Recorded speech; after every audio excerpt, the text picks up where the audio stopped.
You are listening to a Modern Nonprofit Podcast, a podcast for leaders of today's nonprofits. We focus on the most pressing issues in a modern nonprofit, from grant writing and fundraising to back office administration like accounting. If you are looking for tips and hacks to make your nonprofit more modern and intentional, you've come to the right place. I'm your host, Tasha Anderson. I've worked with hundreds of nonprofits over many years in different capacities. First as an auditor, then a CFO of a nonprofit, and now I'm a CPA that owns the Charity CFO, an accounting firm working exclusively with nonprofit organizations. I'm passionate about trying to make the work of nonprofits even easier through the most modern practices I've learned from some of our most successful clients. Keep listening. Hey friends, welcome back. I'm Tasha Anderson and I'm the host of a Modern Nonprofit Podcast. And today we're going to talk about something a little bit different, although I think relevant for many of us. I brought along for this conversation my new friend, Travis Laws. Travis, thank you for joining us. A little bit about Travis. Who's Travis and why is he on today? Travis, you are the president of a nonprofit organization. So we're bringing on a nonprofit friend today that specifically works within that industry. But you have an interesting perspective because you actually are a nonprofit. You work very, very closely with other nonprofits, and you work very, very closely with many for-profits. And so you work with an organization called Win Warehouse. And before we dive into the conversation, Travis, first, thank you for coming on. And second, tell us what Win Warehouse is to get this conversation going. What's Win Warehouse? You bet. Tasha, thanks so much for having me today. Win Warehouse is, as you mentioned, 501c3. Our mission is to connect nonprofit organizations with corporate excess inventory. So there is increasingly, as the supply chain gets more and more complicated, items that are out there that are stranded for whatever reason and are not part of the normal forward logistics, manufacturer, distributor, consumer process and are stuck in different areas and are problematic. And we're giving them an outlet to get those distributed to nonprofit organizations who have real needs of resources to do their jobs. So we solicit donations of corporate excess inventory. There's a special tax benefit to C corporations to do that. And then we receive them in by the truckload and break them down and make them available in quantities that suit the needs of our nonprofit members. And we just charge them a small handling fee for that. And usually our members are saving 90% over what that they would spend to normally procure these resources. I love that. As kind of an accountant, but also I like to call myself more of an operations junkie. Any way that you can make things easier, more accessible to nonprofits, and the accountant and me, and the one that always manages the budget, cheaper for us nonprofits. But it's interesting because a lot of times on the for-profit side, I have seen so many organizations that have excess of something and they just don't know what to do with it. They want to give it away. They don't want to trash it. They don't know how to donate it if they wanted to donate it, or how to sell it for people that maybe could really benefit most from it. It's some sort of discount. So I ran into so many different conversations and even had email, last week over, we have some excess office furniture and, these sort of things. So, do you know anybody that could benefit from this stuff? And so bringing that kind of concept under one umbrella, I think it finds it much easier for both. Essentially, we'll call them the suppliers of these things and also the recipients, just to kind of match them up and figure out how to connect under that one umbrella. I will say, though, I'm interested because I've seen similar types of kind of initiatives for different reasons. Sometimes it's food distribution or office supplies and that sort of thing. What kind of inventory are we talking about? Or are you just like the everything goes and, the nonprofit solution for, Amazon sort of thing? What kind of inventory do you find yourself receiving a lot of times? You bet. And it's a bit cyclical. I mean, there's donors that come and go with different product categories.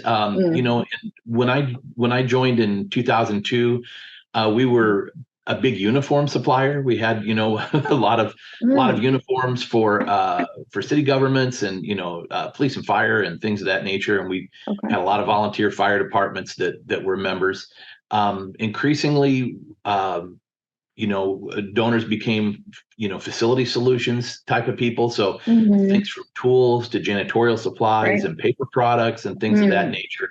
And we still have lots and lots and lots of that stuff. But as you mentioned, more and more of the economy is going to e-commerce, and there's, selling on Amazon there's a lot of people that are selling on Amazon. Amazon is not just a company that sells things. That Amazon's selling things for a lot of other people, Right. and there's a lot of companies, small companies, some very large companies that have things staged at 3PLs and are selling through Amazon or through other online channels, and it creates a whole nother set of inventory control issues, and the soft costs become really more and more apparent for them if they've got things that are not moving or discontinued or changing packaging, things of that nature.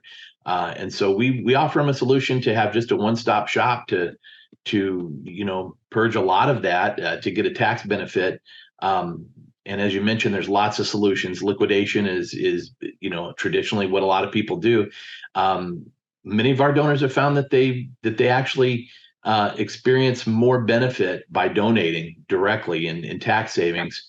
In addition to the nice thing with just not devaluing your product by having it out there on the market at cut rate prices. So, if it's out there in liquidation, your customers are buying it too. And, with a donation scenario where it's going to nonprofit organizations that probably aren't your customers anyway, and you're protecting the value of your product and keeping not stealing sales from yourself. So that's been a really great solution for a lot of them. But I digress a little bit. It runs the gamut now. I mean, it really does. There's just an amazing array of products that we have, and thousands of them that you can see right on our. We've got an e-commerce platform, and while you have to be a registered nonprofit to transact with that, anybody in the world can log into winwarehouse.org and click View Catalog and see the types of items that we've got available. Gotcha. So that's interesting. It just kind of dawned on me, like the benefits for any of these for-profit folks listening or anybody that has a bunch of e-commerce. I'm guessing I'm not a tax accountant. I tell people I don't love doing taxes. It's how I went into nonprofit world. I don't have to know all the tax code in the nonprofit because we're typically exempt. But if you are a supplier, if you discounted drastically your product and you sold it at a discount, like obviously you're not making as much profit. That's kind of the stealing sales from yourself, if you will. Now, if you donate it, typically you can donate it for essentially the fair market value, or you can donate it at what maybe the purchase price, or however you've valued it initially, maybe some sort of discount on that. But I think the dollar amount, if you donate the good, is higher than what you would likely have to get when you liquidate the good, right? So there's kind of a benefit there if you're a company that's looking to do something like this. That's interesting. Yeah, that makes sense. So you all have been around for a long time in the world of nonprofit space. Taking a step back a little bit, how did you get started? You'd mentioned a little bit about uniforms and things like that. Obviously, there had to have been a trigger point for we need to figure the solution out in the world. Because I'm curious to hear where you started, and I'm sure how much the world has evolved since that time. So we were founded in 1991 by my father, Clinton Laws, and he had a career in telecommunications at Western Union that dates back into the early 50s, and was eligible for retirement, looking for projects to help keep him busy but making a difference in the community. He was very much philanthropist and wanted to help those around him. And he discovered this tax law 170E that I've kind of referenced, but C corporations can not only donate their cost when they donate certain items of excess inventory, but 1/2 of their markup to that fair market value that you referenced. And so Congress has capped that at double the cost. But depending on the tax rates and how the math works out, I mean, you can absolutely get more back in tax savings than you can at liquidation for a lot of products. It's worth doing the math. Yeah. But nevertheless, you might have sold things for a loss at one point if you're a company, for example, a store or something, and rather than donating it and getting the value of 2 times the cost. I mean, less than cost or 2 times the cost. A loss. Yeah. Liquidation is almost always a loss. It's just a question of cutting your losses, right? So and recovering what you can. But nevertheless, Dad happened on that. He'd seen some other organizations doing that in other areas of the country, and he thought we could do this in St. Louis. So he started out Oddly enough, in the same building that we're in now, but he rented 2,000 square feet in the basement. He had a directory of 800 numbers of manufacturers and distributors, and a cold caller's bulldog attitude that got him introduced to a lot of people and started out. And here we are, 30 years later. We've purchased the building that he started out in. We occupy all 150,000 square feet of it. Have renovated some office space and really have just such a nice area to work and to welcome our members into. But yeah, so I joined him in 2002, got to work with him for 10 years before he passed away. And, we're still at it with his mission of really creatively helping corporations to solve a problem by being generous. Interesting. Makes absolute sense now that as the accountant, the geeky accountant in me, I could see where, those numbers make sense. That's interesting. And I think really important for people that have that excess inventory to know. So how has your organization changed over the years? I mean, you hinted a little bit on, obviously the huge revolution of e-commerce and probably working with more storefronts, whether they're virtually or otherwise, probably expanded geographically now that we're in such a global marketplace now more than ever. Tell me a little bit about that. How has your organization kind of evolved? And we'll start there. Sure. So 1991 through about 2000, we had just a showroom in St. Louis. Just people could visit us and select items off the shelf that had been there. And early 2000s, we added an e-commerce component, and that continues to get more and more sophisticated. We've got integrations with GuideStar now that you can, as you sign up as a new member, you can look up your tax ID number. It helps us to verify exactly who you are in the IRS master database file. But we've evolved beyond that. We've gotten some big shipments that we just are able to drop ship now. So if we have a donor that says, I've got a truckload, and this was especially as PPE was just distributed unevenly all over the country in the pandemic. It'd be like, we've got a truckload of this in Chicago, and rather than bring it here and handle it, we knew that we had somebody in Dearborn, Michigan that could really benefit from that, and we could connect that and have it just shipped directly over there. Keep a little bit of the fuel from being burned and the product from being handled as many times. One new process that I'm really proud of, we've got a program called Reverse Logistics for Good, and we are now basically for our donors that have been using 3PLs, have been cross-docking a lot of their consumer returns or their return to vendor items. If they're going to donate those items, and we've got a number of donors who are just not, processing returns is so expensive, not worth the return for them. They now have the returns directed to Win Warehouse. So we're receiving packages, and the customer gets the credit for that, for returning it to the donor, to that company. They process the refund. But none of the donor staff ever have to touch that. Then we just record it and receive it in, take it through a little bit of quality control to make sure that is what it's supposed to be, and also it's still usable. But then we can get it into our catalog and make it available to nonprofit members without it having to go to a return center and then be inspected and packaged and that type of thing, and then donate, palletized and donated. All those processes, all those touches are expensive. Yeah.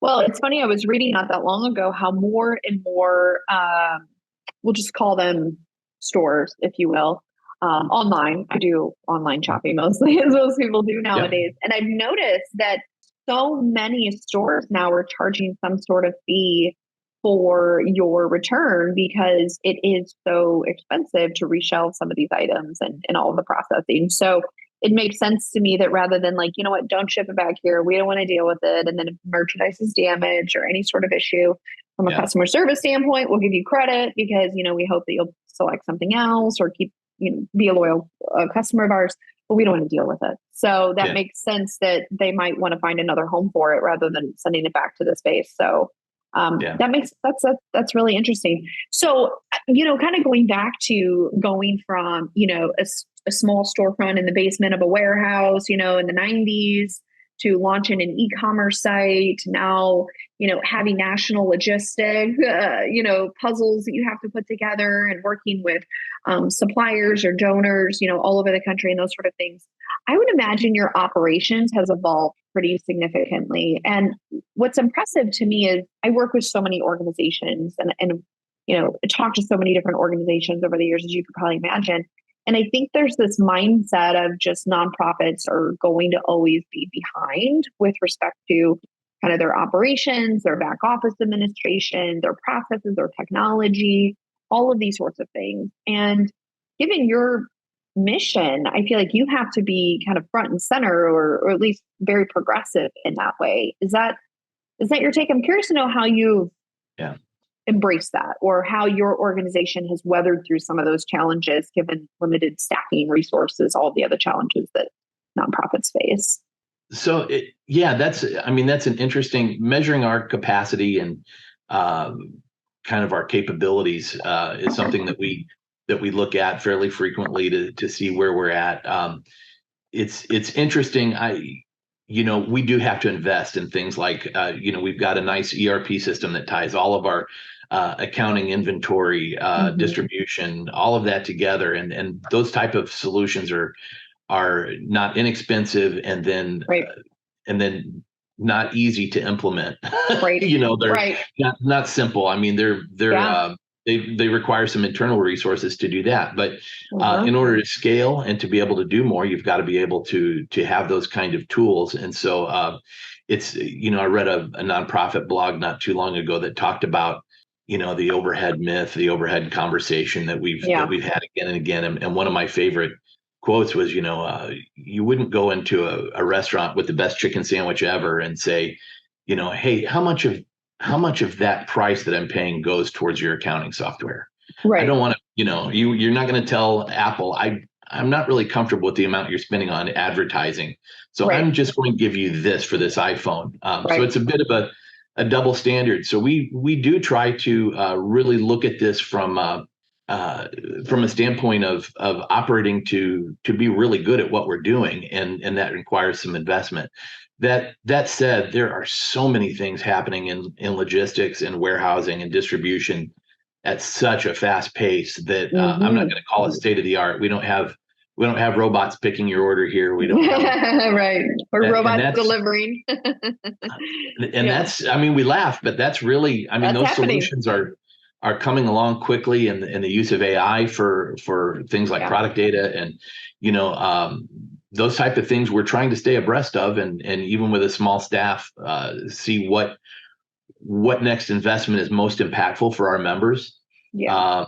But it's a fast moving and fast progressing field, and so being a nonprofit in warehousing is a very different place to be. We are trying to make sure that we're using best practices and staying abreast of what's available. Constantly changing, I would imagine. And that's what I find myself. I love talking with people that have been with an organization really evolved, or founders. They just have this idea of, how do we, benefit both these donors and these beneficiaries, and make sure these things don't go to waste. And, we're just trying to do this like really good thing. And then the world evolves and everything changes, and operationally, and then you start looking around like, what in the world have I got myself into?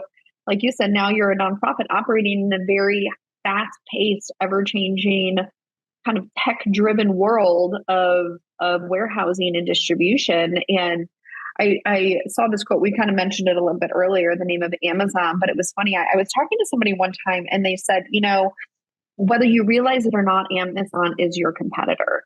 And because Amazon has changed the game for how people expect to interact with business, for any business, right? If I order anything from anybody, I expect it to operate as good as Amazon. If I want to go into a store, I expect to get, I placed an order, online for a pickup yesterday. I'm like, why have they not, sent me a notification yet? Amazon just changed the pace in which we expect to do our commercial transactions, if you will, right? And even me, as I own an accounting firm, it's like, well, what do you mean you can't turn around and like give this back to me right away? And what do you mean that that's not, you know, whatever it is? And I thought that was a really fascinating statement. And I think there's a lot of truth to it when you really kind of think about it, as us as consumers and how we've changed the way we think about interacting with business and what those expectations are. So that's no small undertaking, especially when you are actually in the business of warehousing and distribution. Unfortunately, Travis, you probably relate to that much more than others. Well, yeah, it's growing faster than there's more need than there is capacity to deal with it. So it's, Sure. that's pushing that a little bit, but so there's not any scarcity in that competition. It's really Right. it's really a matter of finding out what you do well and what you can do well and focusing on that rather than trying to be everything to everybody. I love that. Yeah. Love that. That kind of dovetails into my next question, because I've worked with a lot of leaders that are either founders or they've taken over and are kind of in the midst of rapidly growing, rapidly changing landscape. And while we just kind of went through this pandemic, that really fueled like the demand, or in some cases, the funding opportunities or the complexity and all sorts of things for our clients and other nonprofits that I've talked with. And I always love hearing some of the lessons learned that you might have as a leader during kind of your time here during that evolution, or even just kind of what you were referencing, focusing on things that you're really good at. What other lessons learned would you might share with other leaders that are in the spirit of, like you said, more demand than I can produce, kind of an abundance mindset? Like, I don't even know how to do all the things that I'm able to do, how to keep up with the world. And any other lessons learned that you either have or even mantras that you kind of repeat in your mind as you tackle each day? Well, I think it's really, really important to stay connected with your purpose. Mm-hmm. And we try to do that just as a staff here. Yeah. Why are we here? Connecting with our why. We've gone through, Simon Sinek's talk and that kind of thing. Sure. But we spent some in-service time developing a purpose statement. The board develops a mission statement and a lot of the strategy that we have. But we thought it was important to connect with the staff on why they're engaged, why they're here when there's 100 places you could be. Yeah. Driving a forklift or picking a package or those type of things, those type of tasks. And we came up with a purpose statement that we ignite hope by empowering awesome people to meet the needs of the community. Mm-hmm. So like you, Tasha, we're connecting with nonprofits and people that are world changers. And it doesn't mean that we're feeding the hungry or mm-hmm. housing the homeless or, teaching the kids or whatever. But we're empowering those people that are.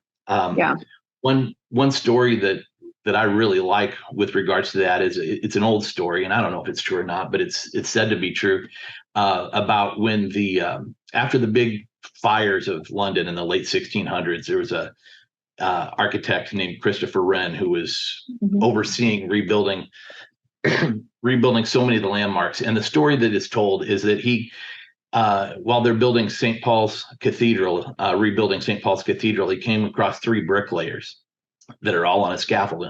And one of them sitting down and one of them's kind of half standing. And one of them is like at attention and just on his job.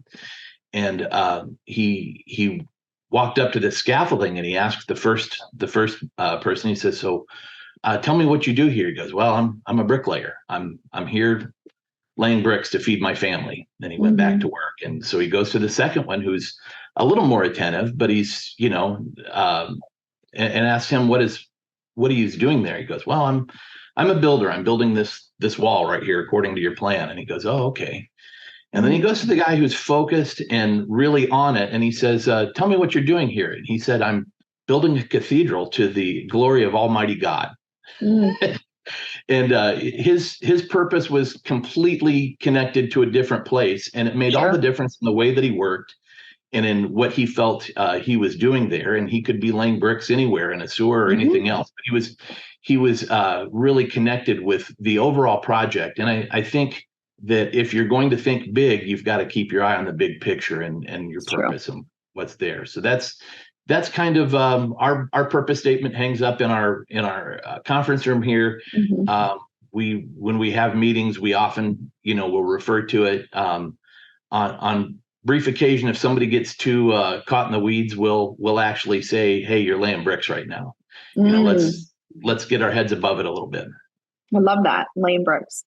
Stay close to what your mission is, and I would echo what you said earlier, which I love. It focus on what you're really good at, and I think sometimes very well meaning that I've seen organizations that are focused on one thing, and then before they know it, like they're doing this and they're doing that because they see that the individuals that they're serving, they need this support and this support and this support and this support. And before they know it, they're trying to do all of the things. And I've learned in my experience, I remember when I was working for a nonprofit, I was essentially their CFO and all of the things administration. I was doing all of the things. And the problem is, I was probably doing a pretty decent job. I like to think so, but I didn't feel like I was winning at anything. I was doing everything okay, Mm-hmm. but I wasn't doing anything amazing. At least I didn't feel that way, right? At the end of the day, maybe some days I did better at some tasks than others, right? But when I was trying to do all of the things that are maybe sort of interrelated because it's part of the organization's operations, if you drive further down into what those activities are completely unrelated, right? So for example, like food distribution and supplying basic needs, and also like education and healthcare, and maybe case management for some populations of people based on, whatever the services they need, those sort of things. Maybe you're dabbling in emotional, mental health services and support groups and substance abuse issues. And before you know it, you're trying to be everything to everybody. And that's really hard to be successful, or at least your staff to feel successful doing every single day. So I love that. And I love seeing organizations that partner really well with other organizations. I was just speaking with a director at an organization, and they're very adamant. This is what we do, but we partner with over 40 organizations in our city because we only want to do this. And while we contribute to like what they're doing, we're not trying to do what they're doing. We only do this. And by doing this and focusing just on this, we're able to be stronger and have a greater impact than if we were trying to do all those things. And I think that's not just in the nonprofit world. In the for-profit world, I've had to battle this constantly. I think what I had this vision of, helping some grassroots nonprofit organizations with their financial management. I'm like, sure, I can do like all of the things. And then over time, I'm like, all right, I got to pare this down a little bit. I can't do everything for everybody all of the time. And you have to keep asking yourself, and I would challenge yourself, any business, for-profit, nonprofit, always asking yourself, almost, how can you kind of continue to refine and shrink it down? Because what you're good at over time, you might find it's not adding more, might be doing less, right? Yeah. Doing less in terms of scope, but maybe more in terms of depth. Who knows? So collaboration is so important, and it's the tough work. Really, I think for some of us, and myself included at times, is admitting the things that are not our strengths, right? And then saying, okay, I need to find somebody who really enjoys doing that, and lean my ladder against their house, right? Just really try to develop a partnership. And then we've only got a certain number of hours in each day, and I know that's cliche, right, but if you spend them all doing the most impactful things you can do, and not diverting off course, and there's things that have to be done, there's things that are impactful to do, that maybe you could have somebody else doing them, or maybe you could partner with somebody else. And whether that's somebody on your staff, or whether it's another organization that you can get a partnership with, I think you've got to be open to those type of conversations so that you can focus on your strengths. Absolutely. One other thing that I was thinking about when we were talking about other organizations and kind of your lessons learned, you work with a lot of, you are a nonprofit organization, and you work with lots of nonprofit organizations. And we see organizations that are really thriving and just do things really innovative. And that's kind of the idea of this podcast, and how nonprofits are doing innovative things. But some organizations maybe aren't doing, things as strongly as they would like to. What are some of the traits or things that you've seen for those organizations that are seemingly most successful? So if you're, what are some of those common traits, if you've made any observations there? Well, it might be a little redundant here, Latasha, but I think I think that collaboration is it. I Collaborating. think it's really figuring out what you're good at and doing more of it. And, as they say, figuring out what you're not good at and stop doing those things because they're Yeah. taking away your time to do other things.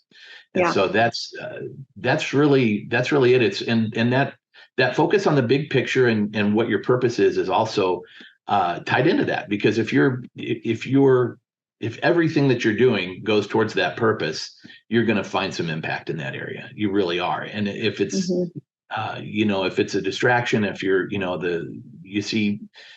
you see organizations dollar chase at time. Oh, I've got to get this grant. Well, that's not really a service or a thing that you're good at, but you feel like you need the funding. That's not the reason to go after that grant. It needs to be to empower something that you feel like, man, this is where our clients really need us.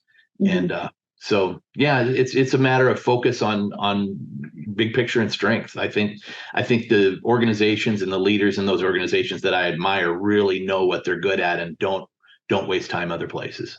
I have an interesting question for you. I think we hear a lot, at least I have, especially from the funder, collaborate. That's a big thing. Even when you write grants, how are you collaborating with other organizations?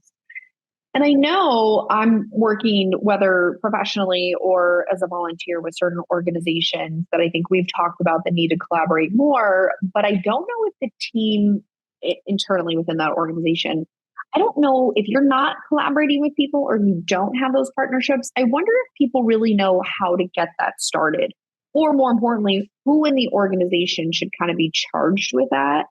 And I think that's an interesting thing. I would imagine for you, you have someone, maybe it's you, Travis. I'm curious, who is responsible in your organization to be going out and finding these different partners, these strategic partners, or these community partners, or whatever that might look like, right? And kind of bringing them all under the umbrella. Because I'm wondering if there's some things that we could learn from you that maybe other organizations need to find one or a few people. Like, big part of your job is bringing to surface some of these potential partnerships or collaborations. Because I'll say I've worked with nonprofits that there was not really and I was part of leadership. I can't say that there was, that I was aware of, anyone that was really charged with evaluating partnerships or how we could collaborate or understanding who in the marketplace would be a good collaborator. I think everybody just gets so focused on what they're doing, laying bricks, focusing on what they're doing. They're not maybe thinking about,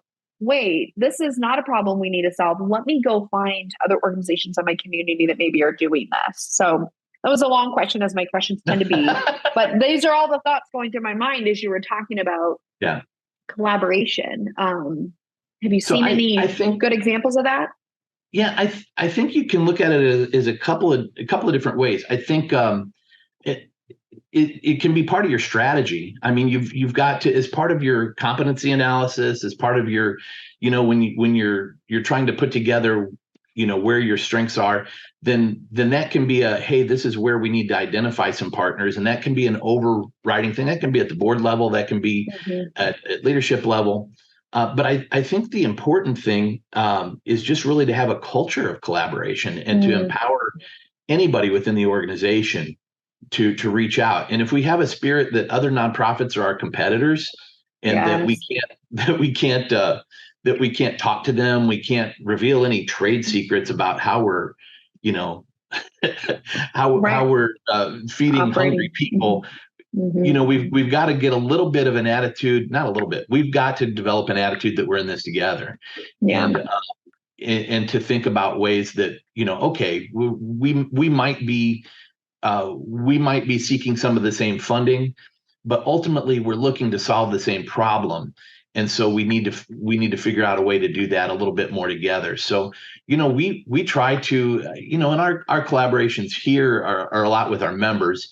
And so it's a little simpler because it's more of a customer relationship, but we want everyone to feel powered on our staff to connect with them. And so while we have a member services manager whose primary job is just relationships, and we have a vice president of programs whose primary responsibilities are marketing and macro level connecting with those partners.